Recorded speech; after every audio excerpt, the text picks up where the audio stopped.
திரு கண்ணன் முக்கியமான ஒரு விஷயத்த முன் வச்சிருக்கிறாங்க இல்லையா, நீங்க பிஜேபி கூட்டணி வரணும், இப்படி எல்லாம் ஒன்னா சேரணும், அது இதுன்னு நிறைய தியரி புள்ளி விவரம் பர்சன்டேஜ் எல்லாம் சொல்லலாம்.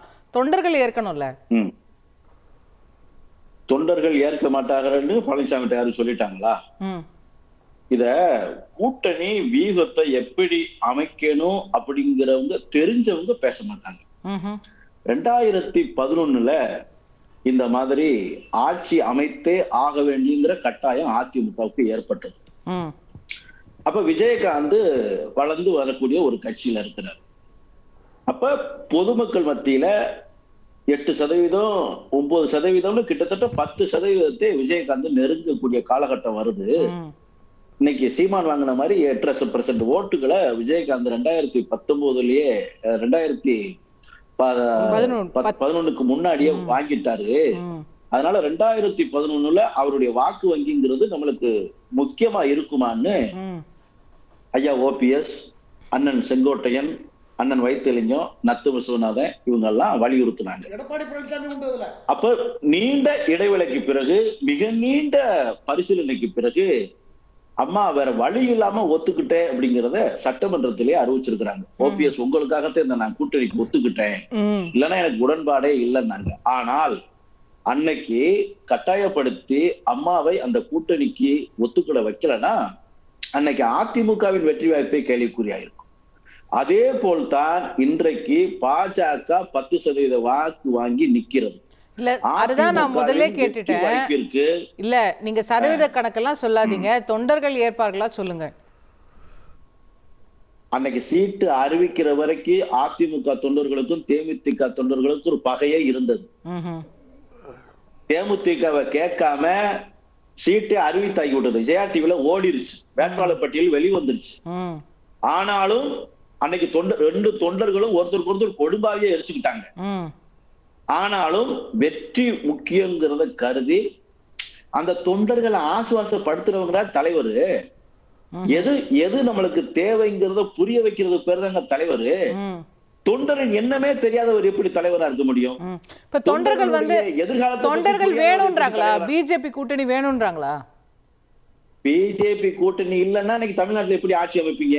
பாஜக தலைமையில ஒரு கூட்டணி, அதிமுக தலைமையில ஒரு கூட்டணி, திமுக தலைமையில ஒரு கூட்டணி இருந்தா திமுக இயல்பா ஜெயிக்கும். அதிமுக எப்படி ஜெயிக்கும்? பழனிசாமி எப்படி ஜெயிப்பாரு? பழனிசாமி முகத்தை காட்டாத்தே ஓட்டு விழுக மாட்டேன்னுதே.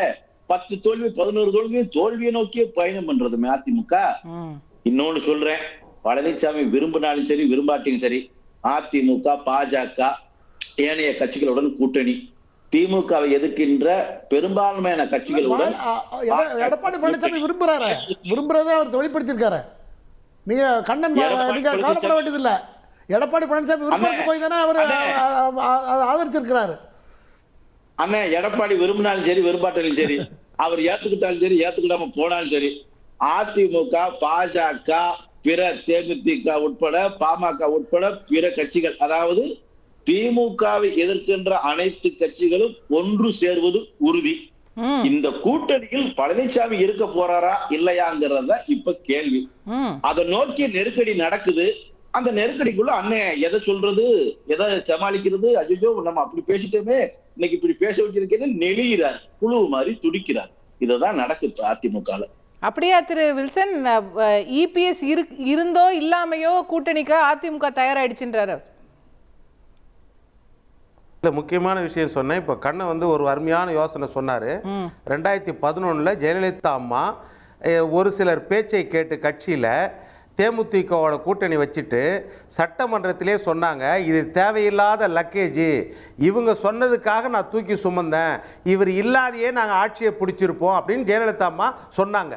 அப்போ ஜெயலலிதா அம்மா தேமுதிக இல்லைன்னா ஆட்சியை பிடிச்சிருக்க மாட்டாங்க, தோத்துருப்பாங்கன்னு கண்ணன் சொல்ல வராரா? இல்லை, அப்படி சொல்ல மாட்டார். அதிமுக தேமுதிக இல்லாமையே கூட ஜெயிச்சிருக்கலாம். அதே மாதிரி நிலைமை தான் இன்றைக்கு இருக்கிறது.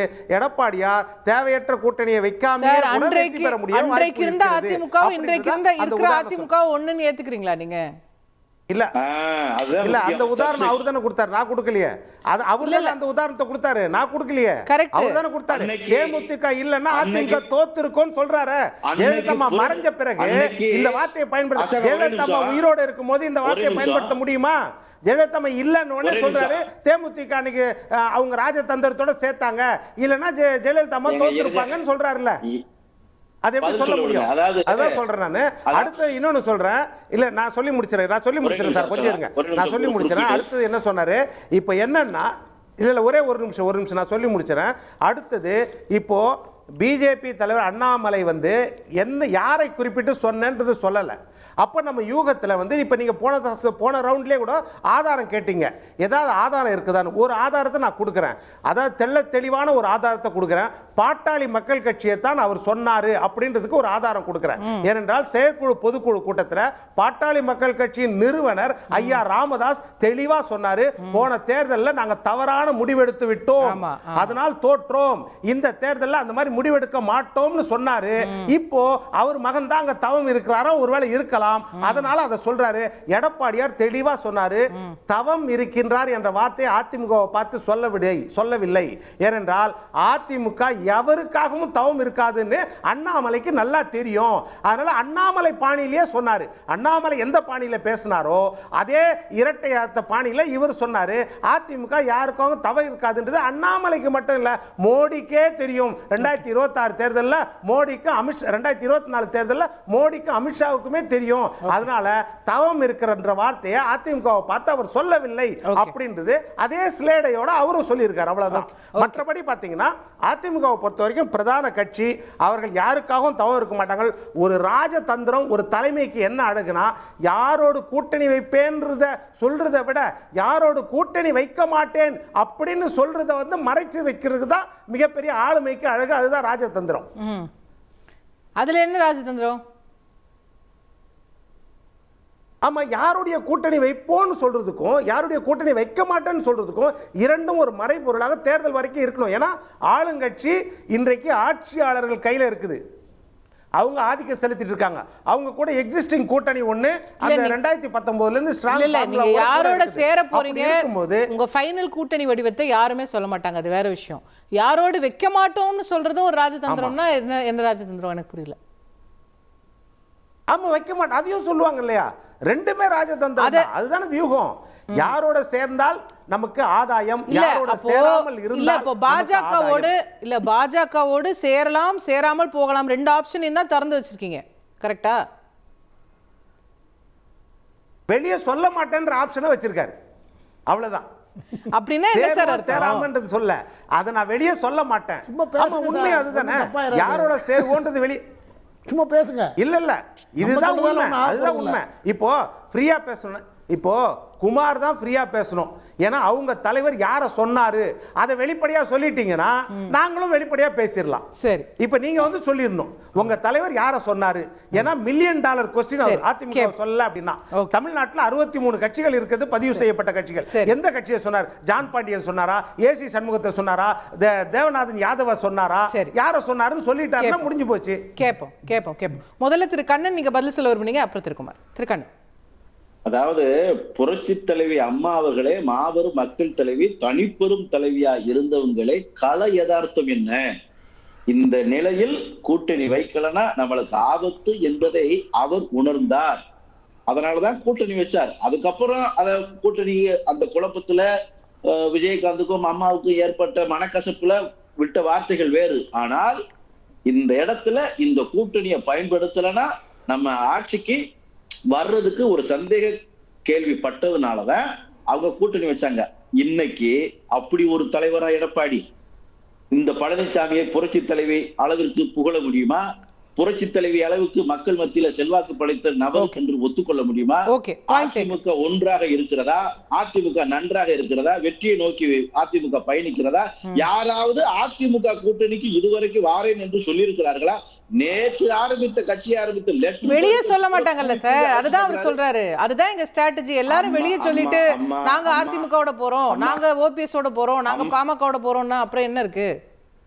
அம்மா தாய அசோக வரிசையிலேயே இதுவரை 11 தேர்தல் நடந்து விட்டது. 2024 தேர்தல்ல கூட ஒரு தேர்தல் கூட கூட்டணி வச்ச கட்சி பழனிசாமி கூட நிக்கல.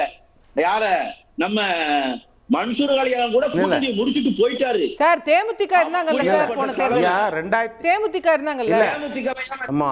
தேமுதிக குத்தியாச்சுல. இல்ல அசோகா மேடம் ஒரு வர யதார்த்தமான வர வர நிலைமை இருங்க அசோகா இருங்க மேடம். சார். ஒரு ஒன் அட் டைம். நீங்க ஃபுல்லா பேசின அப்புறம் தான் நான் அவர்ட்ட போனேன். திரு கண்ணன் முடிங்க. தேமுதிக நம்ப வச்சாச்சு. தேமுதிகவை நம்ப வச்சீங்க. ஒரு எம்பி சீட்டு கொடுத்துருவாங்கன்னு அந்த அம்மாவும் நம்புனாங்க. இன்னைக்கு அந்த அம்மாவை முதுகுல குத்தியாச்சுல. பழனிசாமி முதுகுல குத்தாத ஆளே சரித்திரத்திலே இல்லையே. பிறப்பு முதல் இறப்பு வரைக்கும் துரோகம் தானா? இப்படி ஒரு மனுஷன் இருக்கத்தானா செய்வானா?